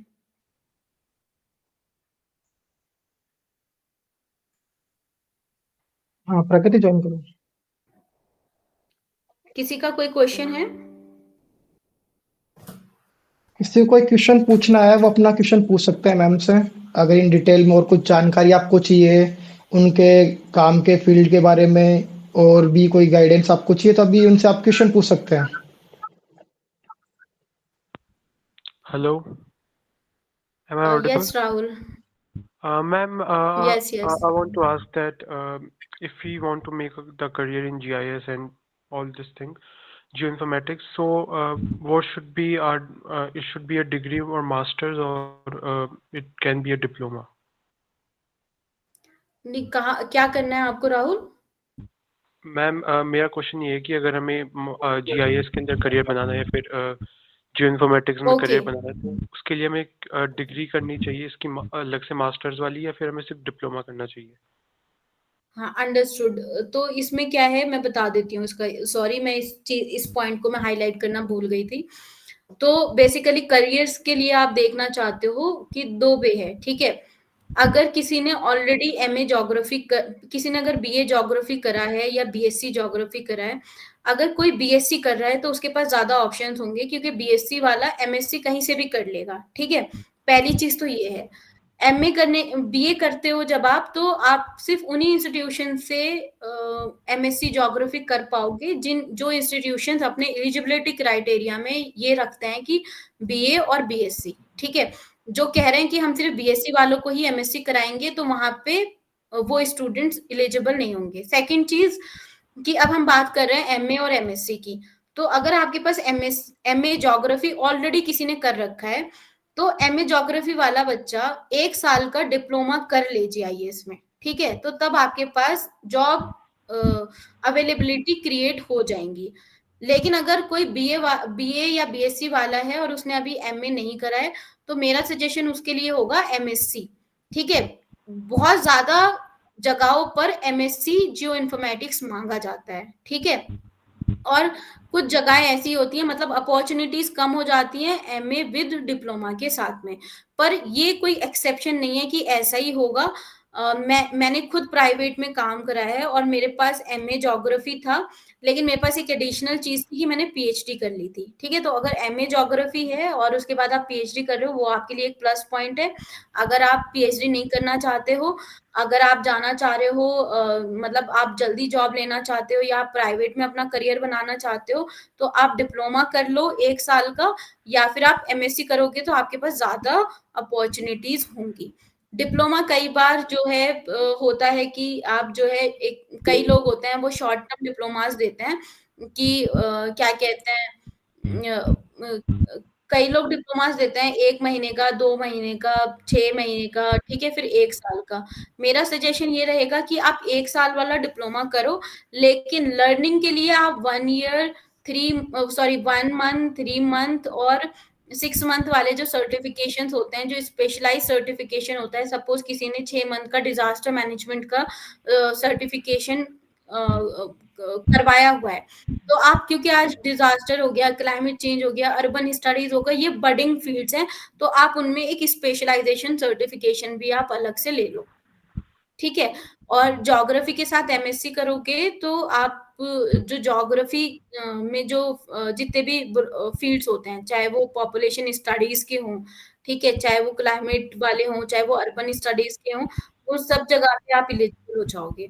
तो यस ऑफ कोर्स आपको एमएससी, चाहे ज्योग्राफी करो या एमएससी जियो इन्फॉर्मेटिक्स करो, बट जब आप एमएससी ज्योग्राफी करोगे और जियो इन्फॉर्मेटिक्स करोगे, उसमें एक मेजर डिफरेंस ये होगा, एमएससी ज्योग्राफी में आप ज्यादा थ्योरेटिकल एस्पेक्ट पढ़ोगे और इन्फॉर्मेटिक्स में आप टेक्निकल ज्योग्राफी ज्यादा पढ़ोगे, ठीक है। एंड जो प्राइवेट सेक्टर्स होते हैं या फिर जो रिसर्च इंस्टीट्यूशंस वगैरह होते हैं, उनमें आपका ज्यादा टेक्निकल चीज मांगी जाती है, ठीक है। मैम I'm pursuing MA आ Geography जाओ। from university, और मैम उसके साथ साथ हेलो। मैम वो डिप्लोमा भी कर रहा हूँ हाँ, तुमने डिजास्टर ज्वाइन किया? मैनेजमेंट का इग्नू से। हाँ, तब तो ठीक है hello. Rahul, that is not a मैं समझ रहा प्रॉब्लम। हूँ तुम ज्वाइन वो कर आपका लिए क्या? ठीक वो है कि सना का होने जिसने वाला अभी एमएससी क्वेश्चन या चल एमए रहा है अभी। ज्योग्राफी कर रहा है और डिप्लोमा कर रहा है, तो तब यू यू हैव, मतलब ठीक यू है। आर एलिजिबल, ठीक है। तो और मैम कुछ स्किल्स, आज के टाइम में क्या होता है ना, कि आज के टाइम में ये है कि आप एक डिग्री से काम नहीं चला सकते, you have to be very skillful. तो आपको सब चीजें आनी चाहिए, आपको सॉफ्टवेयर भी चलाने आने चाहिए, थोड़े बहुत कोडिंग भी चलानी आनी चाहिए, ठीक है। तो ये सब चीजें आपकी रिक्वायरमेंट होती हैं, और हर कंपनी की एक अलग डिमांड होती है। तो आपने कंपनी में इनिशियली जैसे ज्वाइन करा तो वो ठीक है, लेकिन फिर उसके बाद कंपनी की जैसे जैसे डिमांड बढ़ती है, वो खुद भी सिखाते रहते हैं। मैम तो मैम वो IIRS देहरादून करवाता है एक डिप्लोमा 1 ईयर का, तो आप उसको रिकमेंड करोगे क्या अगर हम नेक्स्ट ईयर करना चाहे तो? हाँ, यस कर सकते हो, बट आईआईआरएस में देखना पड़ेगा, जितना मुझे पता है कि वो बीए ज्योग्राफी वालों को नहीं कराते। एंड सेकंड अगर चीज ये आपके है पास कि बीए, उसमें मैं कुछ एडिशनली ऐड करना चाहूँगा। सेकंड ये है कि जैसे मेरे बहुत कनेक्टिव पर्सन्स हैं जिन्होंने आईआरएस से किया है। One of my batchmate is from IRS Dehradun. उन्होंने डिप्लोमा किया और उनका एक्सपीरियंस ऐसा था कि उनको जब तक थ्योरेटिकल चीज़ें कराई जाती है, वो कहते हैं कि उनको थ्योरेटिकल बहुत ज़्यादा कराया जाता है, प्रैक्टिकली थोड़ा उनका कम हो पाता है। ओके। रितु आप पूछ रहे थे कि आप बीए कर रहे हो, तो आप यस, आप एमए जो इन्फॉर्मेटिक्स भी कर सकते हो, आप एमएससी जो इन्फॉर्मेटिक्स भी कर सकते हो। मैम मैं ऐड करना चाहूँगा कि मैम आई गॉट आरकेट के एग्ज़ाम में आई गॉट स्कॉलरशिप, तो हमारा अभी कोर्स स्टार्ट होगा GIS एंड रिमोट सेंसिंग का फ्रॉम जनवरी। 2.5 महीने का सर्टिफिकेशन कोर्स है, और उसका फिर ग्लोबल सर्टिफिकेशन एग्ज़ाम भी होगा। तो मैम वो कितना काम आता है इफ़ आई डू दैट? वो क्या कहते हैं, वो एक्चुअली क्या है कि ये सब डिपेंड करता है स्किल्स पे, ठीक है। जितनी ज्यादा स्किल्स होंगी उतना ज्यादा आपका सीवी स्ट्रांग होता रहेगा फॉर गेटिंग अ जॉब, ठीक है। बट वो आर्किट वाला 2.5 मंथ का होगा, तो वो एक स्किल एडिशन है टू योर सीवी। वो कोई डिग्री नहीं है, क्योंकि एलिजिबिलिटी के लिए आप देखोगे या तो 1 ईयर डिप्लोमास ही मांगते हैं, और बहुत सारी जगहों पे एमएससी जियो इन्फॉर्मेटिक्स या MA geography, MA geo informatics ऐसे मांगते हैं, ठीक है। आर्किट वाला आपका जो होगा कोर्स, वो एक वैल्यू एडिशन होगा, स्किल में होगा, आप दिखा सकते हो कि मैंने ये भी किया हुआ है, ठीक है। तो वो एक रिप्रेजेंट कर रहा है that you have the skill to do this work also. Yes ma'am. किसी का कोई और क्वेश्चन है?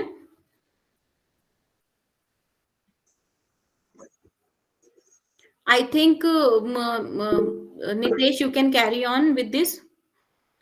ओके, कुछ okay, thank you. Universities and colleges, एक मिनट रुक जाओ, कुछ यूनिवर्सिटीज एंड कॉलेजेस और इंस्टीट्यूशन की मैं अगर बात करती हूँ, तो क्या है, यूनिवर्सिटीज तो आपको पता ही है, सेंट्रल क्या? यूनिवर्सिटीज की तरफ आप जा सकते हाँ, हो, ठीक मैं है। थोड़ा मीटिंग बट में उनमें बात कर मिलता एडमिशन हूँ के मैं लिए आपसे। आपको एंट्रेंस क्वालिफाई करना पड़ता है, ठीक है। और अगर आपके पास ज्यादा टाइम नहीं है, suppose you have already done MA geography, ठीक है, एंड तो आप 1 साल वेस्ट नहीं करना चाहते, क्योंकि प्राइवेट सेक्टर में या जियो इन्फॉर्मेटिक्स के करियर में क्या होता है कि जितना जल्दी आप जॉब ले लो उतना ज्यादा बेटर है। क्योंकि एक्सपीरियंस के साथ में आपकी सैलरी इंक्रीज करती है और आप नई नई स्किल्स भी सीख पाते हो। ठीक है, तो उस केस में क्या है कि अगर आपको अपना साल वेस्ट नहीं करना, तो फिर आप ये एक्सपेक्ट नहीं कर सकते कि आपका किसी यूनिवर्सिटी में हो ही जाएगा। ठीक है, तब आपको रिलाय करना पड़ता है किसी प्राइवेट इंस्टीट्यूशन में। तो प्राइवेट इंस्टीट्यूशन में भी काफी बडिंग बडिंग इंस्टीट्यूशन है, वो आपको देखना पड़ेगा कि आप कहाँ से करना चाहते हो, मतलब आपके घर के पास है, क्योंकि आपको एक वो भी चाहिए, एक प्रैक्टिस के लिए टाइम भी चाहिए। ठीक है, तो आप ऑनलाइन भी ज्वाइन कर सकते हैं। And I think Nitesh is also running Jio catalogue, तो वो भी एक अच्छा है। आई थिंक किसी पुराने स्टूडेंट को उसने इनवाइट भी किया हुआ है, तो वो अपना फीडबैक भी देगी। बाकी प्राइवेट एक पहले IIPG हुआ करता था दिल्ली में, जिसको मैं सजेस्ट करती, बट वो अब बंद हो चुका है। और अगर आप इसका देखना चाहते हो तो IIRS है, ठीक है, इसरो है, बट वहां पे होना थोड़ा डिफिकल्ट हो जाता है। ठीक है, तो हर किसी की अपने पोज एंड क्रोन्स हैं। और दूसरी चीज ये है कि आप ये भी देखोगे कि आपका कितना बजट है, कहाँ आपकी एक्सेसिबिलिटी है। ठीक है, वो सब चीजें आपके खुद के अपने हर एक पर्सन के एक इंडिविजुअल फैक्टर्स होते हैं, जिसके हिसाब से वो करेगा। ठीक है, I think Nitesh, you can carry on with this. Okay, thank you, ma'am. Thank you for this wide range of introduction with the GIS and remote sensing to our students. Okay, now I'm going to introduce Dr. Pragati Verma, who is research assistant at the Center of Atmospheric Science, IIT Delhi, who was this student with us, and I got I trained her for GIS and remote sensing, and while she is doing PhD, and I also assisted her in her PhD course. So now I'm going to invite Dr. Pragati Verma. Hello, Yeah, you're audible. I hope I'm audible. Yeah. Okay, so good morning, everyone. First of all, thank you for the opportunity to share my learning experience with Nitesh sir. Let me introduce myself. I am Dr. Pragati Verma. I have completed my PhD from University of Allahabad in Environmental Economics, and currently I am working as a research assistant at Center for Atmospheric Sciences, IIT Delhi. So I have been a student of Nitesh sir at at Swastik Institute. So there I was there for technical assistance because, as I told, my background is economics, and GIS and remote sensing was completely new thing for me. But under his guidance, I learned all the basic softwares of GIS, how to collect remote sensing data, and basic software like ADAS Imagine, ArcGIS, and many advanced software like ArcGIS Pro. So he trained me in these softwares and also instructed me how I could imply all these softwares in my specific field. Like my work was related to economic valuation of carbon sequestration in a protected area. So remote sensing is a tool. With the help of this tool, I was able to quantify economic value of a whole protected area. So for me, it was a very great learning, and the way he instructed me to apply the software to carry out my research in my economics background. So I think you all will learn a lot of things, and your journey will not end with this GeoCatalog Institute. Nitesh sir and Sana ma'am will always be there to guide you in every aspect. So, because after completing my PhD, I also collaborated with Nitesh sir and Sana ma'am in Pragati, I would like to thank you for presenting yourself in testing, English. and you all will learn all the basics and advanced things in this institute. आएगा ना तो मटर लेता हुआ ही है। All the best to all of you. 250 ग्राम लिया या 200 Hello. लिया बस। ठीक है ना। हाँ, Okay. टमाटर भी हमने Uh, एक आदमी Thank लिया। you, Pragati, presenting yourself in English. I would like to say you have to present yourself in Hindi as well, because there are some students who can't understand English. So please present yourself in Hindi as well. Okay, okay. सो मैं वापस से ये चीज़ repeat करना चाहूँगी कि मैंने 2022 में sir के अंडर एज ए स्टूडेंट मैंने ज्वाइन किया था अपना पीएचडी का काम कंप्लीट करने के लिए, क्योंकि मेरा बैकग्राउंड इकोनॉमिक्स का था और जो मैंने पीएचडी में अपना रिसर्च वर्क ऑप्ट किया था उसमें जीआईएस का बहुत ही सिग्निफिकेंट रोल रहा है, क्योंकि मेरा जो पीएचडी वर्क था उसमें एक प्रोटेक्टेड एरिया के लिए इकोनॉमिक वैल्यूएशन करना था और बिना रिमोट सेंसिंग के यूज़ के एक पूरे प्रोटेक्टेड एरिया के लिए कोई कैलकुलेशन करना पॉसिबल नहीं होता है। तो मेरे लिए रिमोट सेंसिंग एक बहुत ही नेसेसरी टूल हो गया था जो कि मुझे लर्न करना था, और नितेश सर ने उसमें मुझे बहुत ही अच्छे से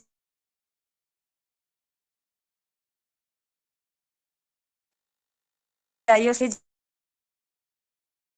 तो वैल्यूएशन करना था उत्तराखंड के एक वाइल्ड लाइफ सेंचुरी का जो एक प्रोटेक्टेड एरिया भी है, उसका मैंने वैल्यूएशन किया और मैंने अपना पीएचडी वर्क सक्सेसफुली कंप्लीट किया। तो मेरा एक्सपीरियंस सर के साथ इतना अच्छा रहा, मेरा एक बेस बहुत स्ट्रांग हुआ जीआईएस रिमोट सेंसिंग का, तो मैंने बाद में भी उनके साथ कोलेबोरेट किया और हमने पेपर्स भी अपने इंटरनेशनल पेपर्स भी पब्लिश किए हैं सर के साथ में। तो मेरा ये सजेशन है कि आपका जो जर्नी रहेगा वो जियो कैटलॉग तक ही नहीं रहेगा, उसके बाद में भी अगर आप सर से, सना मैम से किसी भी तरीके का असिस्टेंस या गाइडेंस चाहते हैं तो वो they will always be there for all of you. तो मैं आप लोगों को आपके फ्यूचर के लिए ऑल द बेस्ट बोलना चाहूँगी, और मैं चाहती हूँ कि आपकी लर्निंग बहुत ही अच्छी जाए यहाँ से और आप अपने करियर में बहुत ही अच्छा अचीव करें। Thank you so much. Thank you, Pragati, to join and paying your attention and time. Now I'm going to take over this session, and I'm going to introduce about our courses. Like you got from the Sana ma'am that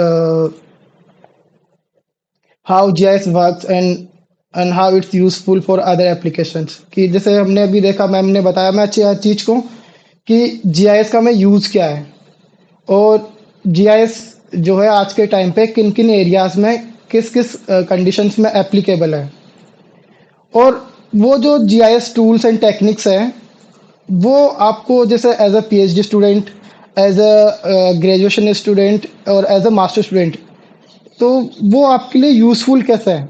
और like जैसे अभी ma'am ने सब कुछ आपको introduce कर ही दिया है, तो मुझे आई थिंक दोबारा आपका टाइम वेस्ट नहीं करना चाहिए। Now I am going to telling about our institution कि हमारा इंस्टीट्यूशन है वो क्या है, क्या क्या चीज़ें मैं आपको प्रोवाइड करा सकते हैं और कौन कौन से कोर्सेज और कौन कौन से टेक्निक्स हम आपको सिखाएंगे अगर आप हमारे कोर्सेज ज्वाइन करते हैं। तो देखिए पहला हमारा जो है 1 मंथ सर्टिफिकेट कोर्स है। यह सर्टिफिकेट कोर्स उनके लिए जैसे कि जो बच्चे पहले से ट्रेंड है, जैसे अभी हम में ज्वाइन हुए थे, उनको पहले से थोड़ी बहुत नॉलेज है और वो आगे चाह रहे हैं कि हमें कुछ चीज़ें अप स्किल करना अपने आप को, कि हमें थोड़ा बहुत और सीखना है और हमें इनहेंस करना हमारी स्किल्स को। तो फर्स्ट मंथ और थर्ड मंथ वाला जो सर्टिफिकेट है ये उन लोगों के लिए कि वो थोड़ा अपने आप में थोड़ा इनहेंस करना चाह रहे हैं, ठीक है। दूसरा हमारे पास 6 मंथ्स का डिप्लोमा है, जिसमें जो डिप्लोमा है after this diploma who is like pursuing masters like MA MSc और लाइक कोई बीए कर रहा है या बीएससी कर रहा है, तो after this diploma we will provide you to job, कि आपको हम एक जॉब असिस्टेंट करेंगे आफ्टर दिस कोर्स, कि हम आपको अच्छे से ट्रेन करेंगे हर चीज़ में और आपको इंडस्ट्री में इंट्रोड्यूस किया जाएगा कि हमारे पास जो हमारे जो स्टूडेंट को हमने ट्रेन किया प्रॉपरली और आप इन्हें रिकमेंड कर सकते हैं अपनी पोजीशंस के लिए। जैसे कि अभी एक क्वेश्चन था पहले कि हमें क्या करना चाहिए क्या नहीं करना चाहिए। देखिए मैं ये नहीं कहूँगा कि आप ओनली हमारे इंस्टीट्यूट से ही ज्वाइन करें या और कोई भी आपको अगर कंसिडर लग रहा बेटर लग रहा आपके लिए आप वो भी ज्वाइन कर सकते हैं, ठीक है। पहली बात आपको चेक करनी चाहिए कि आपको वहाँ पे क्या क्या चीज़ें आपको सिखा रहे हैं, आपके लिए अफोर्डेबल है कि नहीं है, आप वहाँ जा सकते नहीं जा सकते हैं। लाइक जैसा कि हमारे जो कोर्सेज हैं आपके लिए, आप ड्यूरिंग अगर आप एमएससी कर रहे हैं, बीए कर रहे हैं, बीएससी कर रहे हैं या अपना पीएचडी वर्क करना चाह रहे हैं, तो इनके साथ आप कर सकते हैं। आपको ये अलग से टाइम देने की जरूरत नहीं है। और जैसे आपका एक क्वेश्चन था पहले आईआरएस आपको कोर्स प्रोवाइड कराता है, उसके लिए एटलीस्ट आपके पास ग्रेजुएशन होनी चाहिए और आपको आपकी ग्रेजुएशन कंप्लीट करने के बाद में आपको एडिशनल टाइम देना पड़ेगा, देन जाके आप ज्वाइन कर सकते हैं। और आप उस फील्ड में आप एक्सेल कर सकते हैं। जैसे आईआरएफ में बहुत सारे कोर्सेज अवेलेबल है। और सिमिलरली हम वो चीज़ आपको विद इन योर कोर्स कि आप जैसे आप कोर्स कर रहे हैं, आपका मास्टर्स चल रहा है, पीएचडी चल रहा है या बीएससी चल रहा है, जो भी आपका कोर्स चल रहा है उसके साथ साथ आपको ट्रेनिंग प्रोवाइड करेंगे। और यहाँ पे जो काम होगा, जो ट्रेनिंग होगी, वो प्रैक्टिकल सेशन होगा। आपको कोई थ्योरेटिकल इतना नहीं रहेगा, थ्योरेटिकल इतना ही बताया जाएगा जितना आपको नीड होगी। बाकी आप जो देख रहे हैं, जैसे 1 मंथ का जो सर्टिफिकेट है, 1 मंथ सर्टिफिकेट में आपको गूगल अर्थ प्रो है, QGIS है, ArcGIS है और अडास इमेजिन है। इन सॉफ्टवेयर साथ आपको काम करना सिखाया जाएगा। ठीक है। अब इन सॉफ्टवेयर के साथ जैसे ये सॉफ्टवेयर है, बहुत सारी टेक्निक्स इसमें अवेलेबल है, बहुत सारे कोर्सेज टूल्स हमारे पास अवेलेबल है। तो आप इन टूल्स के अंदर आप सीखोगे क्या, ये भी इम्पोर्टेंट चीज़ है आपके लिए। तो हम आपको इसमें जैसे जो टेक्निक है, जियो रेफरेंसिंग है, डिजिटाइजेशन है, इमेज प्रोसेसिंग है, LULC बनाना है, वो ओनली इस 1 महीने के कोर्स में रहेगा। 1 महीने में हम आप सबको ये सारी चीज़ें सिखा देंगे। उसके बाद जो 3 मंथ्स का कोर्स है, 3 मंथ के कोर्स में आपको एक सॉफ्टवेयर एडिशनल और कराते हैं, ग्लोबल मैपर। पर यहाँ पे सॉफ्टवेयर ही एक ऐड नहीं हो रहा, उसका साथ जो आपकी टेक्निक्स है वो भी बढ़ रही है। जैसे जियो रेफरेंसिंग के अलावा आपको स्पेशल एनालिस्ट जो और भी होते हैं, डेटा मैनेजमेंट हो गया, फिर आपको उनका जो डेटा है कि सब प्रैक्टिकल एप्लीकेशन कैसे करना है। और जो स्पेशल एनालिसिस हैं बहुत सारे, जैसे कि आपको साइट सुटेबिलिटी करना है, सिविल इंजीनियर्स को बहुत काम आता है साइट सुटेबिलिटी, और डेटा का कन्वर्जन करना है। और जो अप स्केल जो हमारे जो टूल्स एंड टेक्निक्स उसको हम इनहेंस करेंगे 3rd मंथ्स वाले कोर्स में। उसके बाद में हमारे पास 6 मंथ्स का एक डिप्लोमा है, जो कि एक PG डिप्लोमा है इन GIS एंड रिमोट सेंसिंग। इसके अंदर आपको हम ग्लोबल मैप के साथ जो एक कोडिंग प्लेटफॉर्म है गूगल का, गूगल अर्थ इंजन, हम आपको वो भी सिखाएंगे, जिसके अंदर आपको कोड करके सारा जो प्रोसेस है वो करना होता है। यहाँ पे डेटा API के थ्रू रन करता है।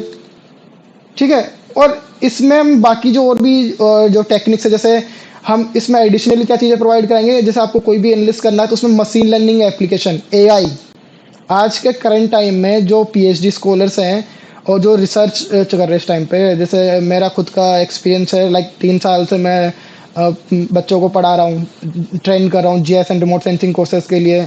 उनको PhD के लिए हम जैसे BA के स्टूडेंट हमारे ज्वाइन हुए थे, तो PhD स्कॉलर्स को हम गाइड भी करते हैं विद द प्रैक्टिकल सेशंस कि उनका जो एप्लीकेशन क्या है, उनके कोर्स वर्क के अकॉर्डिंग। तो उसमें आज हम देखते हैं करंट सीनियर इंटरनेशनल जो जर्नल्स हैं वो मोस्टली फोकस है मशीन लर्निंग, AI और न्यू टेक्निक्स के साथ। जैसे कि अब बहुत सारी चीज़ें अब तक के जो इंस्टीट्यूशन है वो प्रोवाइड करा रहे हैं आपको पुराने टूल्स एंड टेक्निक्स।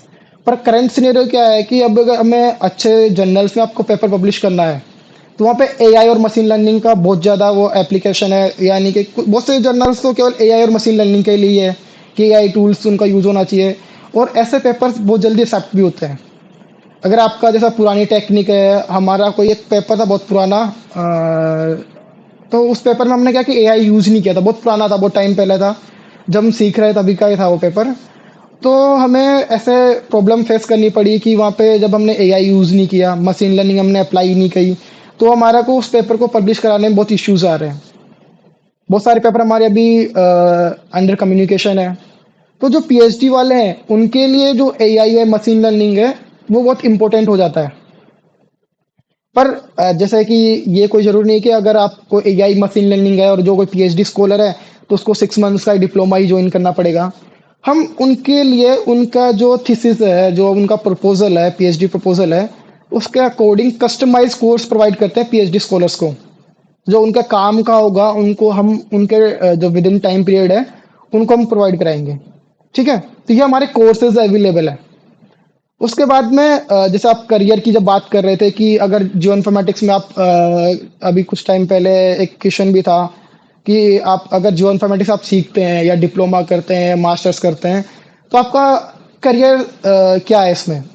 देखिए, there are some restrictions as well, and कि जैसे कि बहुत सारे जो स्टूडेंट्स हैं वो BA से बैचलर्स ऑफ आर्ट्स से बिलोंग करते हैं। ठीक है। और वो लोग चाह रहे हैं कि साइंस फील्ड में थोड़ा एनरोल करना चाह रहे हैं, या जो मास्टर्स पहले से हैं, तो उनके लिए भी ये बेटर अपॉर्चुनिटीज़ है कि जैसे स्पेस एप्लीकेशन सेंटर, जैसे राजस्थान में RST है, DST है, ये लोग यहाँ पे आपको रिसर्च असिस्टेंट की पोजीशंस अवेलेबल होती है, GIS प्रोग्राम की आपको प्रोग्रामिंग आती है जैसे कंप्यूटर साइंस है और आपको जीआईएस आता है साथ में, तो जीआईएस प्रोग्रामर की आपके लिए पोजीशंस अवेलेबल होती है। इसरो में जियोलॉजी के लिए एक स्पेशल आता है जिसमें MSc geology plus PG diploma in GIS and remote sensing. बहुत बार ये नोटिफिकेशन आता है कि जियोलॉजी वालों के लिए कि अगर आपके पास एमएससी डिग्री है, साथ में आपके पास जियोलॉजी के साथ आपको जीआईएस एंड रिमोट सेंसिंग में डिप्लोमा है, कोई भी नेशनल जो रजिस्ट्रेशन हमारा है, जो रजिस्टर्ड इंस्टीट्यूट है, वहाँ से अगर आप डिप्लोमा करते हैं तो आप वहाँ पे उसके लिए अप्लाई कर सकते हैं। जैसे इसरो है, एनआरसी है, वहाँ पे भी आपका पोजीशन अवेलेबल है। किसकी? इमेज एनालिस्ट हो गया, आपका रिमोट सेंसिंग स्पेशलिस्ट हो गया, जियो स्पेशल स्पेशलिस्ट हो गया।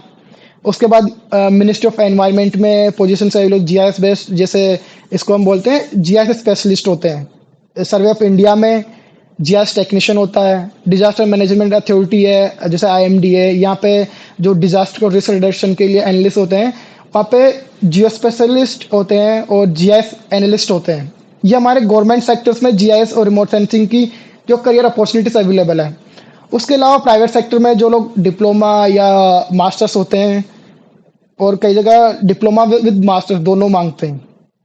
और एक चीज़ मैं यहाँ पे ऐड करना चाहूँगा आपको कि ओनली डिग्री मैटर नहीं करती इस फील्ड में, आपकी जो प्रैक्टिकल नॉलेज है वो भी मैटर करता है। अगर आपके पास डिप्लोमा है या आपके पास मास्टर्स डिग्री है और आपको प्रैक्टिकली आपको सॉफ्टवेयर के साथ आप काम करना नहीं जानते हैं, तो आपके लिए मुश्किल हो जाता है वो। वहाँ पे टेक्निकल बैकग्राउंड आपका बहुत अच्छे से देखा जाता है, क्योंकि टेक्निकल चीज़ है, यहाँ पे आपको टेक्निकली सॉफ्टवेयर के साथ काम करना होता है। प्राइवेट कंपनीज में जैसे कि आपको इजरी है, इजरी इंडिया है, मैप माई इंडिया है, एक और अपने यहाँ पे जनपैक्ट है। ये इंडिया की बहुत बड़ी बड़ी नामी कंपनीज हैं जहाँ पे जीआईएस और रिमोट सेंसिंग के लोगों को हायर किया जाता है। जैसे one of my senior was like got job in map my India, जो कि उन्होंने भी पीजी डिप्लोमा किया था 6 मंथ्स का एक इंस्टीट्यूट से। जैसा अभी बताया स्वास्थ्य क्रेडिट स्टार्ट से, वो प्रगति ने बताया था। पहले मैं वहाँ पढ़ाता था उन लोगों को, तो वहाँ पे जो स्टूडेंट्स हैं वो डिप्लोमा करके ऐसे मैप माई इंडिया है इन कंपनीज में अप्लाई करते हैं और उनको जॉब मिलती है। आफ्टर लाइक अगर आप मास्टर्स कर रहे हैं, मास्टर्स के बाद ही आपको जॉब मिल जाती है, तो आपके जो करियर के लिए बेटर होता है। आप जैसे जॉब करते करते आप स्टडी भी कर सकते हैं। उसके अलावा जैसे एनवायरमेंट कंसल्टेंसीज कंपनीज होती है, जैसे जयपुर में बहुत सारी भी कंसल्टेंट्स कंपनीज हैं जहाँ पे अभी जीआईएस स्पेशलिस्ट की वैकेंसीज अवेलेबल थी। तो उसके लिए आपको डिप्लोमा और उन सॉफ्टवेयर के साथ आपकी जो प्रैक्टिस है, जैसे आर्क जीआईएस है, क्यू जीआईएस है, अडास है, आर्क जीआईएस प्रो है, इन सब की आपको प्रैक्टिकल नॉलेज होनी चाहिए। तो इनमें आपका ऐसा जीआईएस एनालिसिस्ट, जीआईएस स्पेशलिस्ट, इन लोगों में आप अप्लाई कर सकते हैं। अर्बन प्लानिंग कंपनीज है, एग्रीकल्चर कंपनीज है, tele and communication and real estate में भी होता है कि रियल एस्टेट में कौन सी बिल्डिंग कहाँ पे है, बिल्डिंग्स की क्या सिचुएशन है और क्या उसकी वैल्यूएशन है। तो इन सब चीज़ों के लिए आपको एक डिप्लोमा रिक्वायर्ड होता है। उसके साथ साथ जो लोग अभी बहुत सारी हमारे यहाँ पे इस सेमिनार में, वेबिनार में पीएचडी स्कॉलर्स ज्वाइन है, तो जो लोग जीआईएस एंड रिमोट सेंसिंग का आजकल विदाउट आई थिंक कि GIS remote sensing research possible नहीं है, क्योंकि हम भी 3-4 साल से हम इन लोगों को डिफरेंट फील्ड्स में टेक्निक्स के थ्रू हम रिसर्च एप्लीकेशंस कर रहे हैं, रिसर्च असिस्ट कर रहे हैं लोगों को, और बहुत सारे लोग जो पीएचडी कर रहे हैं। ठीक है, तो इन फील्ड्स में, इन कंपनीज में आपके करियर के लिए अवेलेबिलिटी है कि आप यहाँ पे अपना करियर बना सकते हैं। कोई कंपनी में आप बना सकते हैं, गवर्नमेंट एजेंसीज है वहाँ पे आप अप्लाई कर सकते हैं। साथ में जैसे कुछ जिनकी लोगों की एमएससी चल रही है, एमएससी चाहे ज्योग्राफी हो, जियोलॉजी हो या फिर जूलॉजी हो, इनके पर्टिकुलर सब्जेक्ट फैक्टर में ही, सब्जेक्ट फील्ड में ही आपको आपकी एमएससी के साथ साथ जीआईएस के का डिप्लोमा होने के साथ उनको एक अलग वेरिएबिलिटी मिलती है, उनको की वेरिएबिलिटी मिल जाती है और उन्हें अलग से उन पोजीशंस के लिए ही रिक्रूट किया जाता है। अब हम बात करते हैं हमारे जो इंस्टीट्यूशन की एफिलिएशन की बात है, तो हमारा जो इंस्टीट्यूट है वो एफिलिएट है एमएसएमई के थ्रू, जो कि इंडिया का भी आप जानते हो कि स्किल इंडिया करके मिशन चल रहा है। तो उसके अंदर हमारा government of ministry of MSME government of India के अंदर हम रजिस्टर्ड हैं। वहाँ इस रजिस्ट्रेशन के थ्रू हम आपको जो है सर्टिफिकेट्स प्रोवाइड करवाएंगे। इसके बाद अब मैं अपने बारे में बताता हूँ आपको कि जैसे आई एम द को फाउंडर ऑफ दिस इंस्टीट्यूट। मैंने यहाँ पे ये जो इंस्टीट्यूट है स्टार्ट भी इसीलिए किया है क्योंकि आज के 3-4 साल पहले जब मेरी मास्टर्स कंप्लीट हुई थी तो मैं भी बहुत एंथुजियास्ट था कि जीआईएस और रिमोट सेंसिंग को लेके, पर उस टाइम पे यहाँ पे कोई भी इंस्टीट्यूट्स अवेलेबल नहीं थे। फिर मैंने दिल्ली जाके ट्रेनिंग ली और वहीं पे फिर मैंने बच्चों को पढ़ाया। फिर वापस देखा कि यहाँ पे यार अभी भी हमारे जयपुर में इतने कोई खास ऐसे इंस्टीट्यूट्स नहीं है जो प्रैक्टिकली लोगों को ट्रेनिंग प्रोवाइड करा सके। तो हमारा इस इंस्टीट्यूट का ओपन करने का यहाँ पे मकसद यही है कि हमारी जियो इन्फॉर्मेटिक्स में जो हमारा जयपुर जो एरिया है वहाँ पे थोड़ा सा बच्चों को इंट्रोड्यूस किया जाए कि जीआईएस रिमोट सेंसिंग है क्या, उनको प्रैक्टिकल नॉलेज होनी चाहिए। और हम आप चाहो तो ऑफलाइन विजिट कर सकते हो और ऑनलाइन भी हम कोर्स प्रोवाइड कराते हैं। साथ में मेरा 3 साल का एक्सपीरियंस है इन जियो इन्फॉर्मेटिक्स और मैं 2 रिसर्च जर्नल्स में एज अ रिव्यूअर पोस्ट भी मैं ऑब्टेन करता हूँ। जियो जर्नल का मैं एक रिव्यूअर हूँ। ओपन जियो जर्नल जियोलॉजी है, ये देखो जियोलॉजी वाला है, बट हमारा बैकग्राउंड जियोग्राफी और जियो इन्फॉर्मेटिक्स है। फिर भी हम जियोलॉजी वालों के लिए भी हम एज अ रिव्यूअर हम वर्क करते हैं। तो एज अ रिसर्च जर्नल्स में भी आपकी पोजीशंस अटेंड कर सकते हो। वैसे रिव्यूअर जो होते हैं वो इनकी पेड नहीं होती, पर उसके अलावा भी जो ऐसे जो बहुत से जर्नल्स हैं जहाँ पे एज अ एक्सपर्ट्स उनको जीआईएस एंड रिमोट सेंसिंग के स्पेशलिस्ट की रिक्वायरमेंट होती है। अगर आप जो लोग रिसर्च में एंथुजियास्ट हैं, जो रिसर्च करना चाह रहे हैं और आप मेरे बारे में और भी ज़्यादा जानना चाहते हैं, तो आप मेरा नाम गूगल कर लीजिए नितेश कुमार मौर्य के नाम से।